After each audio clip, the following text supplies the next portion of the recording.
listening on the podcast and CDs or whatnot. If I sound a little blue today, it's because we just lost a dear brother, Andy, who is one of our elders for many years and missionary to Russia. He just got back Tuesday. What was it, 63rd, 64th trip to Russia, something like that. And so anyways, it's we're all just still kind of recovering from that. I do want to share this on the recording, though. When I sat down with Hilda and Mikkel and some of the family members Thursday night, I just happened to remember what the Torah portion was about this week. And I talked to Hilda about that. She says, yeah, I've been reading it. And it's Abraham mourning for his bride because she's died. And then, at the end of the portion, Abraham dies and his sons come to mourn his death. But in between these two events, there's a wedding. I guess you could call this portion 2 funerals and a wedding. And but how appropriate that this week, that when, as we read about Abraham mourning the death of his spouse, and then Ishmael and Isaac coming together again, reuniting to bury their father Abraham. And then in the middle of that, Isaac calling a bride. We live in a world of death. We live in a place where it's fatal. This is a fatal place. So we all were born here with an expiration date, And but in the midst of the death, there's a bride being called. And in a nutshell, that's what this whole Torah portion, Chayei Sarah, is all about. Thinking about Andy's life and so on, Andy wasn't perfect. He's a lot closer to it than I am. And he was a righteous man. And whenever someone close passes away, it makes me remember that my time here is short, and today I have one last day to spend here than I did yesterday. Each day just ticking off towards my funeral. And it makes me take inventory. Am I a righteous man? I know that I have a Savior. And I know He's a forgiver of sins. He's paid the price of sin. But I do know that though my salvation is based entirely upon grace, I know that my reward is based entirely upon my works and how I live this life. And I guess the question is, how am I doing? How can I even tell how am I doing? Can I tell how I am doing? Which makes me think again of last week in our discussion about Lot, who seems to be just a miserable individual. And yet Peter, over in 2 Peter 2, 7 and 8, refers to Lot as a righteous man. I'll never forget last week going through the study and just kind of mapping out all of Lot's failures. And just going through all the references after with Lot, and then suddenly remembering at the end, coming to 2 Peter and thinking, he was a righteous man? I had to go back and rethink everything. But Peter says, and if he rescued righteous Lot, greatly distressed by the sensual conduct of the wicked, for as that righteous man lived among them day after day, he was tormenting his righteous soul over their lawless deeds that he saw and heard. That he's the one who chose to go live there. But he's called righteous 3 times in this passage. How can that be? So you go back and you look at his life, you have to really look closely to try to find anything he did right, because he did so much wrong. But there are 2 things I can find that he did right. When he saw the messengers, whether he knew they're angels or not, I kind of think he might have, but I don't know. He extended hospitality to them and brought them into his home. And then when the members of the city came to commit a violence against these messengers, Lot protected them. He stood in the gap. He told them, no, don't deal wickedly like this. Don't do this. And he put himself in a place of danger to protect these 2. Those are the only 2 things I can find in the Word that Lot did right. He extended hospitality to God's representatives, and he stood there and protected them from harm. So what did God do? He extended hospitality to Lot. You come be with me, and I'll protect you from the destruction coming to Sodom. Right? Am I getting this wrong? But God did for Lot what Lot did for God's messengers. I think this might be why it says over in Hebrews 13:2, do not neglect to show hospitality to strangers, for thereby some have entertained angels unawares. So you don't know the significance of even little actions that you do. But Lot, what a character he was. And so this week, just kind of, what I often, you have to understand how I work. I read the Torah portion of the week and I get these little gleamers of ideas. But usually about Thursday, then Fridays when I sit down and figure out what I'm actually going to do here. Sometimes it's not till Shabbat morning that it actually starts to come together. But with Andy's death, everything kind of got sidetracked. So I'm just going to share thoughts and some stories and things have been going around in my mind. So this is not a very highly structured teaching. Of course, most of my teachings probably don't seem that highly structured anyway. I want to share with you what I call the faith of four kings. Let me just share the passages, then I'll give you the story that ties these together. First king is David. And in Psalm 18:37, it says, I pursued my enemies and overtook them, and did not turn back till they were consumed. And then 1 Samuel 30:17 comments upon this event and says, and David struck them down from twilight until the evening of the next day. The second king is the king Asa. And 2 Chronicles 14:13 says, Asa and the people who were with him pursued them as far as Gerar, and the Ethiopians fell until none remained alive, for they were broken before the Lord and his army. The third king is Jehoshaphat, or Jehoshaphat, as you may commonly hear it pronounced. 2 Chronicles 20:22 says of him, and when they began to sing and praise the Lord set an ambush against the men of Ammon, Moab, and Mount Seir, who had come against Judah, so that they were routed.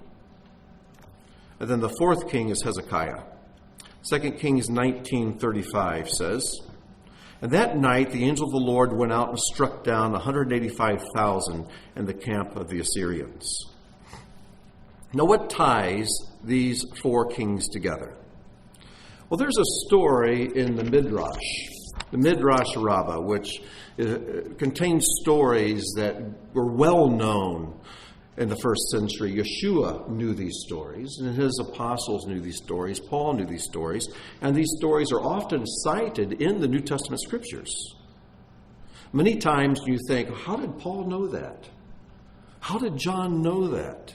It's not in the Bible. It's because they knew it because it was written in their stories. The Midrash Rabbah, the great commentary, you could call it, the great Bible study. This is what it says, and it refers to these four kings. There were four kings. That which one asked for, the other did not ask for. They are David, Asa, Jehoshaphat, and Hezekiah. David said, I will pursue my enemies and I will overtake them. The Holy One, blessed he, said to him, I will fulfill it. And then it says, David smote them from evening until the next evening. Asa stood up and said, I don't have the strength to kill them. Rather, I will pursue them, and you do it, God. So the Holy One, blessed is he, said to him, I will fulfill it. As it says, Asa pursued them. But notice it doesn't say he struck them down. Jehoshaphat stood up and said, I don't have the strength either to kill or to pursue. Rather, I will sing and praise, and you do it. So the Holy One, blessed is he, said to him, I will fulfill it. As it says, as soon as they began their singing and praising. Hezekiah stood up and said, I don't have the strength either to kill or to pursue or to sing and praise. Rather, I will sleep on my bed, and you do it. So the Holy One, blessed is he, said to him, I will fulfill it. As it says, and that night the angel of the Lord went out and smote the Assyrian camp. You see why they're tied together? So which one was the more righteous? Which one was the more holy? Which one had the greatest faith? You'd think that the one who did the least had the greatest faith. He had so much faith in God that, God, I have so much faith in you, I'm going to trust you to do it. I don't have to do a thing, which would be Hezekiah. But our Messiah is called the son of David. David is considered to be the greatest of the kings. And yet he did the most here. Does that mean his faith was the least? Does this mean he did not depend upon God as much as he should have, and so he took more upon himself? He pursued them, he struck them down, he did it all? What's the story? This is the story. One of the great rabbis comments on this midrash, and he says, if the Lord was willing to help Hezekiah to the point that he did not need to do anything at all, why didn't the other kings who preceded him ask for this? Why did David have to fight, Asa to pursue, and Jehoshaphat to sing praise? Clearly, Hezekiah was not the greater than those who preceded him. He was not greater than David the king. But each person is obligated to do all that he has the strength to do and no more. David the king, since he had the strength to fight, was obligated to do so. That's an important lesson. And then when we think about Lot, what did he have the strength to do? Not much. Not much. He didn't have the strength to resist Sodom. Didn't have the strength to leave it after he saw how wicked it was. He just lived there and was miserable because of the wickedness around him. But he had the strength to invite some messengers into his home. He had the strength to go outside and try to talk the town out of molesting them. And what did God do? God calls him righteous man. But Abraham had much more strength. Much more is required of him. And he fulfilled it. But neither men were perfect. Neither of these men were perfect. We see not only a lot of flaws in Lot, maybe that's why I call him Lot. He had a lot of flaws. But in Abraham, we also see some flaws, but he kept growing and growing. So what's the difference?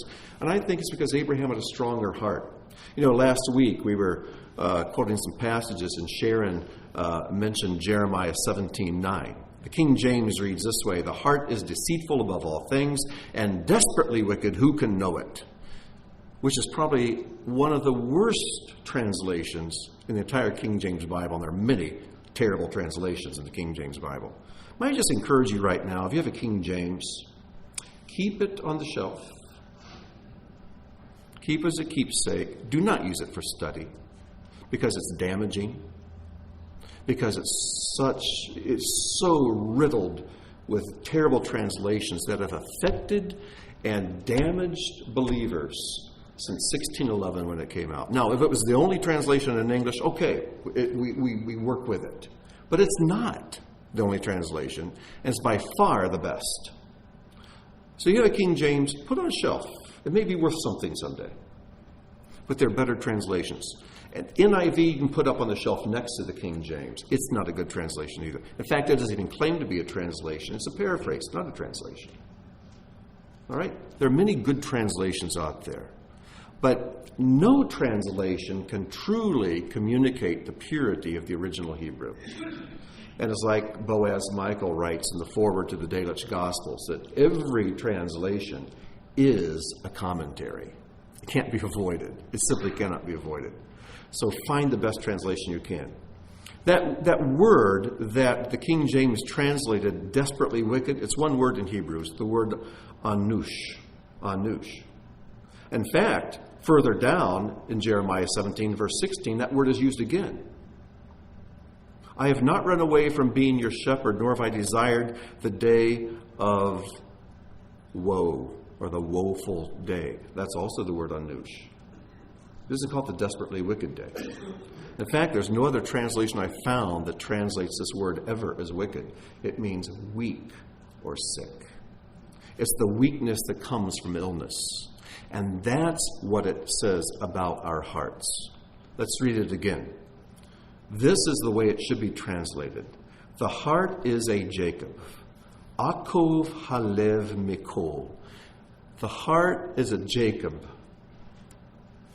above everything. It's a Jacob. Was Jacob a wicked man? No, he was a weak man. He was a clever man. He's a deceptive man, but he's considered to be a righteous man. After all, God calls himself the God of Abraham and Isaac. And I think I would have left Jacob off, maybe. But he says, no, I'm the God of Abraham and Isaac and Jacob. So the heart is a Jacob. And it's so weak. Who can know it? That's our problem. Not wicked hearts, weak hearts. Weak hearts.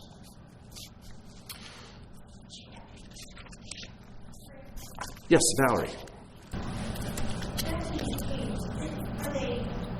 They don't have strength because they're weak, sick, or weak because they're lazy. They can't get out of bed because they're lazy or because they're sick. I don't know. Are they weak? Are they sick? Are they just plain lazy? I don't think God's going to bless laziness. I think what God requires is what we can do. To whom much is given, much is expected. To whom a little is given, not so much is expected. For example, that's a great question. I don't have a great answer for it. But here's an example. Genesis 6:9. These are the generations of Noah. Noah was a righteous man, and it says he was blameless. I think the word is tameh, in his generation. So the question the rabbis asked, how righteous was he? His whole generation got destroyed, so he didn't have much competition. But was he a truly righteous man? He was righteous enough to walk with God. And again, over in Genesis 7, verse 1, then the Lord said to Noah, go into the ark, you and all your household, for I have seen that you are righteous before me in this generation. In other words, of all the people on the earth, you're the one who's the most righteous. And yet, how did Noah end his life? The last time we see him, where is he? What's he doing? He's just survived a terrible destruction, and he's in his tent, drunk, having some kind of a strange encounter inflicted upon him by his son Ham. And how does Lot end his life? Righteous Lot? The last time we see him, he's in a cave, having survived a terrible disaster, drunk, having something inflicted upon him by his two daughters. God calls them both righteous, but their endings aren't very happy. It's a fascinating thing to think about. Yes, Deborah. Pardon me?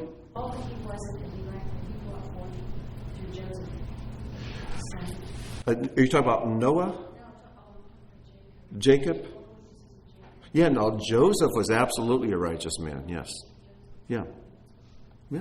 And of course, Noah's great-great-great-granddaughter is Ruth. I guess the point I'm trying to make this week is that probably none of us here are utterly wicked, and none of us here are utterly righteous. We're the in-between people.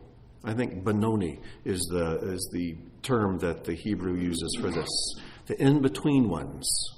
We're the in-between ones. And one of the things I notice about me is I can make progress one day towards God and I can go in reverse the next day. We are so fickle. What we must do as human beings is we must continue to pick ourselves up and make progress towards Him. We'll fall down, but we get back up and we keep going forward. We'll get distracted, just like our little dog Oscar, and turn around and run the wrong way. But eventually he comes to his senses, and then he has to make up for what he lost and get back on the right way. That's how we are. We're so easily distracted. We so easily get off course. Yes, Fred. Well, just look at the disciple. Yeah, the disciples. Peter, who becomes the head of the congregation. Yes, even though he was called Satan. Even Peter was called Satan by the master, and yet he becomes the head of the congregation there in Jerusalem. Here's another passage that comes to mind, Revelation 2:24. This is Messiah's letter to Thyatira. He's writing to believers who lived much like Noah lived in his wicked generation, and much as Lot lived among the wicked people of Sodom. And here's what Messiah says to them: "But to the rest of you in Thyatira, who do not hold this teaching, who have not learned what some call the deep things of Satan, to you I say, I do not lay on you any other burden." In other words, I'm not expecting much from you. I'm just expecting this little bit. That's the only burden I'm giving you. I'm a small one because that's all you can handle. You understand? You know, I know when I would watch a movie with one of the kids when they were little. First thing you want to know when a character appears, is he a good guy or a bad guy? And you know we're all the same way today. And we tend to take the people we know, we categorize them as good or bad. And people do the same thing with us. Because we're very black and white people. We like to put people in the category of good or bad. And then just kind of leave them there. But God doesn't do that with us. So here we can have a person like Lot being called righteous. And then Abraham, also righteous. But what a vast difference there is between the two. An incredible difference between the two. Yes, Jim. If righteousness became synonymous with faith, then is not our righteousness, whatever righteousness or faith it might be, simply another gift from God? Yeah. Since righteousness and faith are very much connected, very closely connected, aren't they just a gift from God? Yeah, they are. But the question is, what are you doing with that gift? Are you growing it or burying it? Messiah says if you just have faith to the degree of a mustard seed, that's all it takes. But you better plant that mustard seed and make it grow, right? And when he gives the talents to the servants, even these talents, he wants them to grow them, to invest them. What did the one do who thought he was doing good? He just buried it and he returned every bit of it back to the master when he came. He was called wicked because he didn't invest it and make it grow. So yeah, we all have different starting points, I guess. We have different levels of faith that God has given us as a gift. But which direction are you moving? It's not a static thing. I want to share another story with you. And this one's a little longer. This is from the Talmud. And I've pondered this story ever since I first came across it here a few years ago. And it's a very odd story, but I want you to pay attention to it because the Talmud's a very odd book. And the parables that are found throughout Judaism can be very odd at first. But stick with it and you'll find this to be, I think, very profound. This is a story about a rabbi whose name was Elazar ben Pedus. Okay, we'll just call him Rabbi Elazar. And Elazar was a very, very, very poor man. He was in poverty his whole life, but he was a brilliant man, a great teacher of the Torah, and a very godly man. And he grew very sick. He was very sick and weak, and he fell into a deep sleep. And his disciples noticed that while he was sleeping, he cried. And then later, he laughed. And then later, they saw a flame coming out of his forehead. I told you this is a bizarre story, okay? So I warned you. And it says, when he awoke, they asked him why he cried and laughed in his sleep. He told them, the Holy One, blessed is he, was sitting with me. The Holy One, of course, referring to God. And I asked him, how long shall I suffer poverty in this world? And God answered me, Elazar, my son, Would you like me to change the whole world around from its very beginning? Perhaps you will be born at a time that your destiny will be one of prosperity. And I said back to him, after all that, is it still just a matter of perhaps? Because God said, perhaps you'll have a destiny of wealth. He says, then I asked him, well, is most of my life in front of me, or have I already lived out most of it? And the Lord answered me, you have already lived out most of it. This is why Rabbi Elazar cried in his sleep. Then I said to him, if that is so, I don't want you to change around the whole world for my sake. As a reward for saying this, God replied, for saying, I don't want you to change the world around for my sake, I will give you 13 rivers full of fine balsam oil in the world to come. Rivers as big as the Euphrates and the Tigris for your pleasure. Now, rivers of balsam oil are like an idiom in the Talmud and in Jewish thought for spiritual pleasure, spiritual joy. So God says, because you said, don't change the world around for me, in the world to come, I'll give you 13 rivers, the size of the Euphrates and Tigris, filled with balsam oil for your pleasure. This is why Rabbi Elazar laughed in his sleep. So I said back to God, is that all I will receive? And God said, but then what will be left for me to give to your colleagues? And I said to him, am I asking from a man who doesn't have more to give? In other words, he's saying, Lord, 13 rivers of balsam oil, that's wonderful. But can't you give more? I mean, aren't you limitless? And God says back, but if I give you more, what will be left to give to your colleagues? You follow? And I said to God, am I asking from a man who doesn't have more to give? Then the Holy One, blessed is he, gleefully tapped me on the forehead with a finger and said, Elazar, my son, I have struck you with my arrow. This is why a spark of fire emanated from Rabbi Elazar's forehead. Odd story, isn't it? But filled with meaning. So let's go through and dissect this. Rabbi Shimon Pincus, who's a great living rabbi today, he says, let's focus on the latter half of the conversation between Rabbi Elazar and the Holy One. As reward for accepting his lot, Rabbi Elazar was promised 13 great rivers flowing with precious balsam oil. This represents spiritual pleasures in the world to come. But this was not enough for Rabbi Elazar. He wanted more. Why? Rabbi Elazar's argument to the Holy One, blessed is he, was as follows. If we are speaking of reward in the world to come, which is a world of eternity and infinity, why should my reward be limited to only 13? Give me a boundless reward as befits the world to come. And God answered and said, if I give everything to you, what will be left for the others? And Rabbi Elazar responded, I'm not asking this from a human being. I know that people are limited to what they have to give. I'm asking it from you, the master of the universe. And your capabilities are absolutely limitless. The Lord's reaction to this was anything but calm.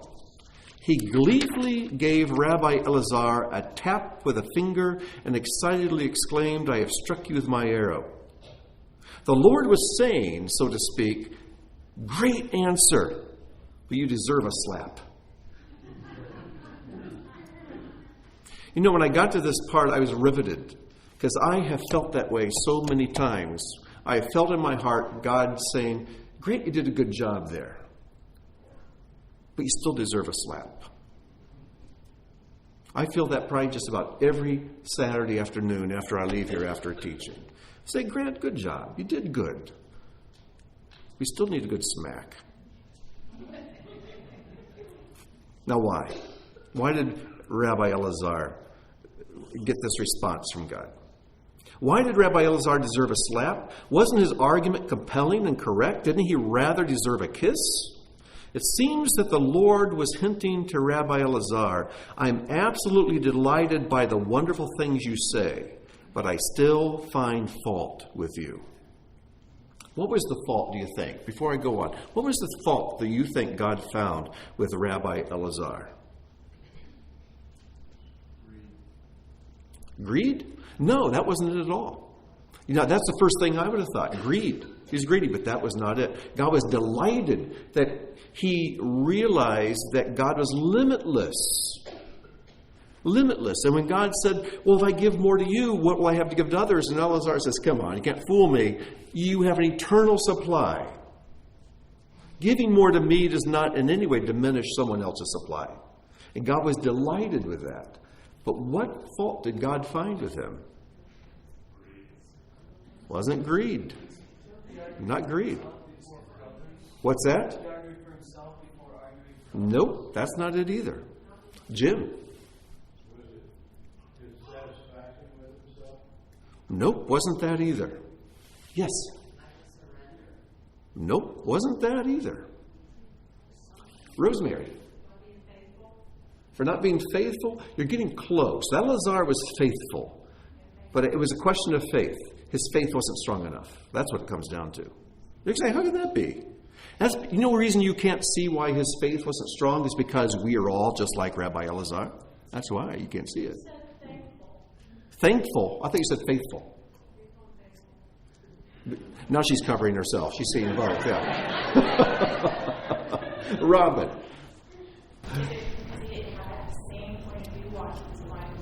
Yes.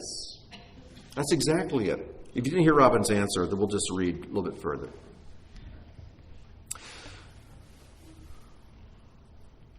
First of all, Rabbi Pincus, he comments, he says, first of all, let's take a look at how the Lord runs the world. We'll notice an interesting thing. The Lord does not have a basket of goodies that he distributes equally to all. For instance, I know a certain couple that has 17 children, another couple that has 20 children. On the other hand, I know a couple that has been married for 16 years, they don't have a single child. Why divide it up like that? Why does he give 20 to one couple, none to another? Why not give 10 to each? Then everybody's happy. But see, that's not how God runs things. He says God does not give out goodies from some kind of a little basket. On the contrary, each person receives straight from the infinite source for all blessing.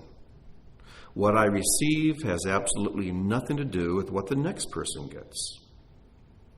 So the Lord got excited, so to speak, over Rabbi Elazar's wonderful answer, but he also gave him a tap and a rebuke. The Lord told him, so to speak, my dear child, you just said such a wonderful thing. I am absolutely delighted. But where were you before? What were you thinking when you asked me for wealth and I answered you that this is impossible because you were born under a fortune of poverty, a destiny of poverty? I explained to you that in order to try to fulfill your request, I would have to change around the entire world and start everything again from scratch. And you accepted this as an answer? Why didn't you say then what you say now? You should have said, Master of the universe, since when are your capabilities limited? Surely you can arrange a decent destiny for me. Here's Elazar's problem. He had all kinds of faith in what God could do in the world to come. But his faith about what God could do here and now was very limited. You see the discrepancy? And then the rabbi comments something that's absolutely brilliant. Why did God tap him on the forehead with his finger and say, I've sent my arrow against you? These are incongruous. An arrow is something you send towards an enemy who's at a distance, right? And so to speak, God's saying, your faith has a long ways to come, to come up to the level I want you to be. But he tapped him on the forehead to say, but I'm right here. I'm this close to you. I'm right here. Why can't you have faith in me for now? And why do you necessarily want to change your destiny here? I'm right here with you, and I destine poverty to you because it's good for you. In fact, if I didn't, we wouldn't have this story we're reading here 2,000 years later. Do you understand the picture? We tend to be very lopsided in our faith. Like G.K. Chesterton said, we have faith in God to give us life eternal in the world to come, and yet we don't know what to do with ourselves on a rainy Sunday afternoon. We have all the time of eternity, but we don't know what to do for the next 5 minutes. We have faith in God to reward us, to resurrect us, to have a wonderful eternity with Him. Right now we just wait to die. You understand? He's saying that God is just as close to us right now as He will be then. Which brings me to another story.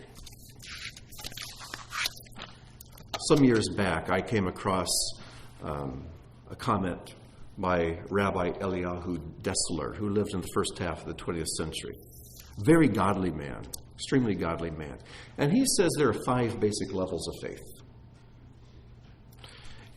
And he gives them from the lowest to the highest. Now here, again, we're all these in-between people, right?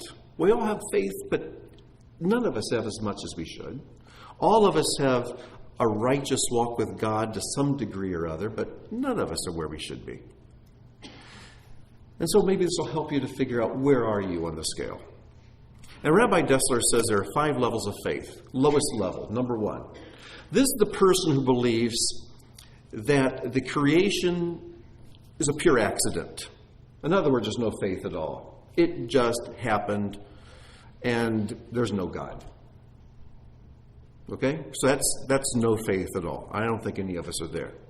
Second level, you take the first step up.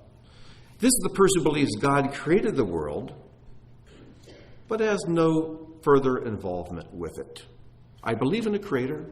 I believe He designed and brought this world into existence, but He's not really involved. So there's a little bit of faith. The next person, the next step up, is the person who believes that God created the world and continues to maintain it by His power. And He's personally involved every moment of every day of running the world and maintaining it and making it survive and directing its history. Now that's where probably the bulk of believers are. Which means you're halfway up the ladder. Which means you get a 50% grade on your faith, which is failing. The next step is the person who believes that God created and maintains the world, and every minute detail proclaims His presence, His love, His truth, and he sees God in every single bit of creation. He sees Him everywhere. And remember, our definition of spirituality is the person who sees God everywhere and in everything, but remains quiet about it. And then the 5th level is the person who's so aware of God's presence in everything, in every heartbeat, in every breath, in every encounter with every human, with everything in the creation. He's so aware of God's presence, he's kind of surprised that there is a physical creation at all. It seems so unnecessary to even have a physical creation. Look at the ends of the spectrum. Here's the one person who's so aware of the physical creation, he sees no need for God. And here's a person who is so aware of God, he doesn't see a need for a physical creation. Where are you at in this progression? And in some things in your life, you may be at one level, but in other areas of your life, you may be at another one. We're complex people, aren't we? Complicated people. We probably should look at the Torah portion for a moment. I want to apply this principle to a detail in the portion, since we have some time. In this Torah portion, I love this story. Between the death of Sarah, between the death of Abraham, you have this wonderful story where the father sends his servant into the far country to call a bride for his only begotten son. Sound like a familiar theme? Sound like a familiar theme? And so Eliezer, which means my God is help, or my God is strong. Eliezer. He goes as he's commanded. What a picture of the Holy Spirit he is. He goes as he is commanded. He arrives at a well, and he decides that he'll recognize the maiden. He'll recognize the bride because she'll do two things. It's in chapter 24, verse 14. This is what he says. Let it be that the maiden to whom I shall say, please tip over your pitcher so I may drink. And who replies, drink. Gives him water. Does what he asks. But then a second thing. And says, I will even water your camels. Her will you have found correct or appropriate for your servant, for Isaac. This is a powerful insight. You know, in so much of evangelicalism today, we think the gospel is taking a message, present it to an individual, and having them say yes to the message, and then telling them, okay, now they're saved. This would be like Eliezer going, saying, the maid who I encounter and say, give me to drink, and she gives me to drink, that's her. That's it. She's in. But who wouldn't say that? I mean, just probably every single girl he could have met there at the well, he could have said, I'm thirsty. May I have a drink? Probably every single one of us would say, well, sure, of course you can. Only a very wicked person would say, no, you can't have it. Get your own pitcher. Get your own water. Nobody would do that. See, there's a second requirement. First of all, there was a verbal request and a verbal response. But there was an unspoken request that required a response as well. Put yourself in Rebecca's place. You're coming down, it's a normal day, you're coming down to the spring to get some water. And here's a man, and you see the camels and the servants, and obviously they've been on a very long journey, and they've arrived here. And none of them has a pitcher. And so the man says, may I have something to drink, some water to drink. And you give it to them. But in your heart you see a need greater than what was requested. You see a greater need than what was stated. And in your heart, you know you're in a position to meet that unspoken need. And that's the kind of woman that the servant is calling to be a bride for the only begotten Son of the Father. There's a spoken request and there's a physical response. But there's also this spiritual thing, this unspoken thing that the heart responds to as well. I guarantee you, I can get anyone to pray any prayer at all. I guarantee you, if I can't do it by convincing them with logic to say the words, to ask Jesus into their heart, I can hold a gun to their head and they will. I can get them to say the words. That's not a problem. But there's no way in this world I can make their heart one that aligns itself with Abraham's, with God's, with Messiah's, with the Spirit. You see, Eliezer, he was looking for a woman who had a heart like Abraham's. Because how did Abraham respond? When he was sitting at the flap of his tent and he saw some strangers in the distance, he got up and he ran to them. Please come to my tent.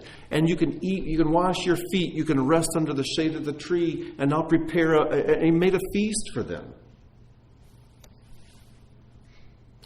So Eliezer's looking for a woman that has that kind of a heart. You see? Because he knew the Father's heart. He knew Isaac's heart. And Eliezer had that kind of a heart. And so he's looking for a girl that has that kind of a heart. Before he even knew her name, her family, anything about her, the heart told him everything he needed to know about her qualifications to be the bride. The question is, what kind of heart do you have? You know, for me, I might have said, I see your camel's all thirsty, I'll loan you my pitcher. Or I might have said, you know what, let me get the other gals over here. We'll all get together and water your camels. Or I'd pour some water in the trough and say, listen, that's as much as I have time for today. I have to get home. But certainly one of the other girls will get down here and she'll finish the job for you if you ask nice. See, I'm somewhere in between. That's what I would be. Is that righteousness? Is that faith? I don't know. Well, I'm going to close with two more stories. These are by a man named Mike Yaconelli. I think he's passed away. I came across his book years ago, and I copied these out, and they've been riding around with me in my notebook for a long time. What he describes in these two different encounters, two different women. So I'll just read it. He says, I was speaking at a conference recently and mentioned that a woman in my church, whom I deeply respect and who is one of the most godly women I know, smokes and sometimes uses colorful language. After the talk, I was made aware of a pastor in the audience who was outraged by my message. He was so angry that he demanded everyone from his church no longer listen to my talks. After the conference, trying to understand what he was so upset about, I contacted him. How dare you tell the audience that one of the most godly women you know smokes and uses the language of the world? He said quite heatedly. I answered, because she is one of the most godly women I know, and she does happen to smoke and use colorful language. The conversation went on for a long time, and he was not impressed with my defense. Although he didn't put it this way, what he was saying was clear. Godly women do not smoke, nor do they use colorful language, period. In his spiritual world, there is no place for smoking, swearing godly women. He didn't want to hear otherwise, no exceptions. In the real world, where I live, this woman is not an exception and remains one of the most godly women I know. Now let me read an account in the same book about a different woman. A couple of years ago, my wife and I sat across the table from a woman we highly respect, a deeply spiritual lady who had profoundly impacted our lives. This woman spent most of her life resisting the noise and activity of the world to seek God in silence and solitude. She had spent hundreds of weeks in silent retreat. This was a woman so saturated with her faith, you could almost smell God's fragrance when she came into the room. We were talking about prayer.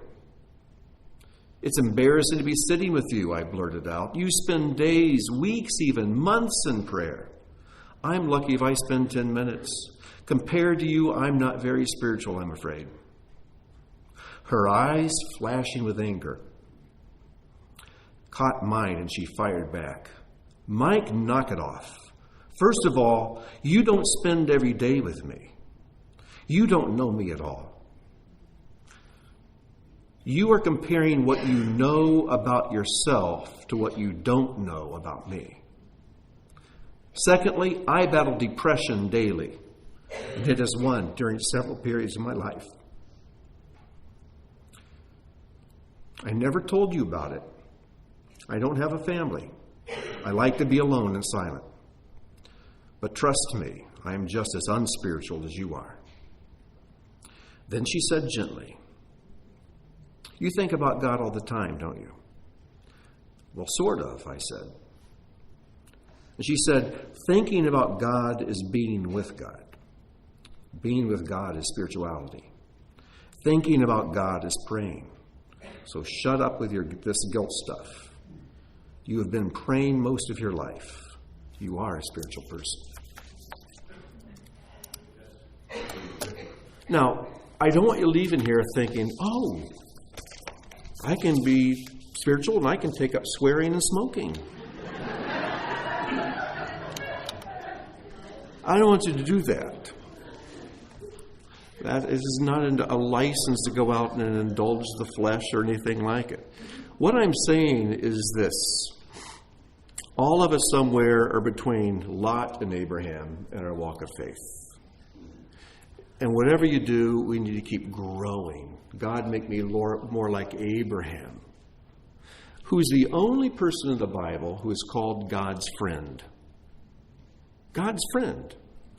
He's, of all the people in the Bible, except for Yeshua himself, Abraham is the most revered. He's the most praised in the Bible. He's the most elevated in all of the scriptures. Abraham. Because God initiated a blood covenant with Abraham, and you only make a blood covenant with a dear friend and an equal. And he's the only one who God calls his friend. So that's what we aspire for. God is the God of Abraham first, and Isaac and Jacob. All three flawed men. But Abraham, you just don't get better than that unless you're Messiah himself. And then you got Abraham's nephew Lot, who's also called a righteous man. But boy, he didn't do much. He didn't do much at all. Somewhere you're in there. So I guess what I'm asking you to do is encourage one another. Don't condemn each other when you see flaws. We already have one accuser of the brethren. And he doesn't need you to be Satan's little helper. He accuses the brethren enough to go around. He doesn't need your help. I tell you what the brethren do need. They need encouragement. They need you to catch them being good instead of being bad. They need you to help pick them up, point them the right way, and walk with them a while. They need you to come along and spend time with them, listen to them, to talk with them. You know, when we were over at Hilda's house and just talking, something started stirring in me, and I started thinking what a bizarre thing conversation really is. And then last night we had some of the singles over, and we're sitting around talking and laughing and just fellowshipping and studying together, and people are sharing experiences, talking. I thought, what a weird thing conversation is. And why is it we as human beings say, let's get together and talk? Dogs don't say, let's get together and bark. What happens when you talk? What you're saying is, what you're really saying when you say, let's get together and talk, you're saying, I want your soul, your invisible, wonderful, holy soul, and my soul to intermingle. I want something to take place on a spiritual level, where part of you becomes part of me, and part of me becomes part of you. And my world gets bigger because now it takes on part of your world. That's what takes place in conversation.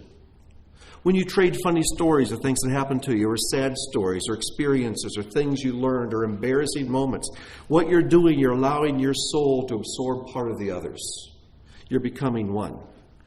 And it's the most human and the most spiritual thing in the world to do. It's an incredible thing. So let's use speech to build one another up, not to attack one another behind their backs. And I don't know that anybody is attacking anybody else. I guess since my dear friend Andy is gone from this world,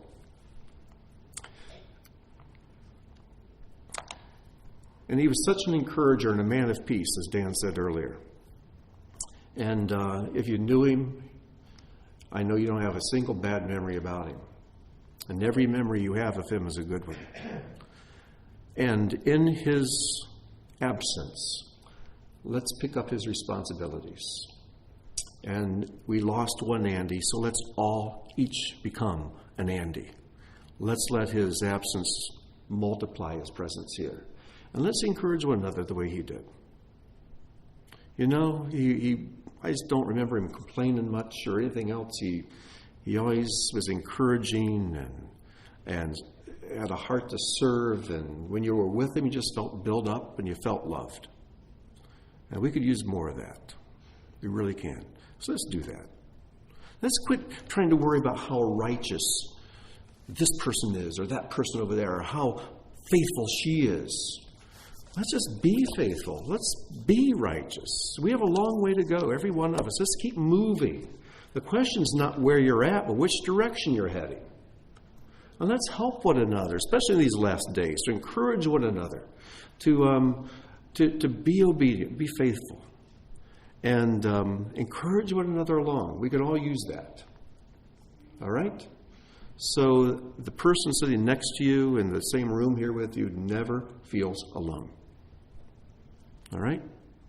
Makes sense? I guess it's a pretty basic lesson, but it's what you get this week. Hopefully next week will be better. But that's just what's been on my heart. So, how about we close in prayer? Father, thank you so much for this time together. And I pray you'll take the halting words and thoughts and weave them together to something that's meaningful for your kingdom. But Lord, I know one thing I said today that is right and something you wish for us, and that is that we never be guilty of accusing one another and thus siding with our enemy. But Lord, let us side with Messiah, who encouraged, who built up, who loved, and helped his people, lifted them up, gave them his strength, and called them friends. So Lord, help us to be more like that. Make us the people you want us to be. And we have faith that you'll bring this to pass because we know it's your will for us. And we ask it in the precious name of Yeshua. Amen.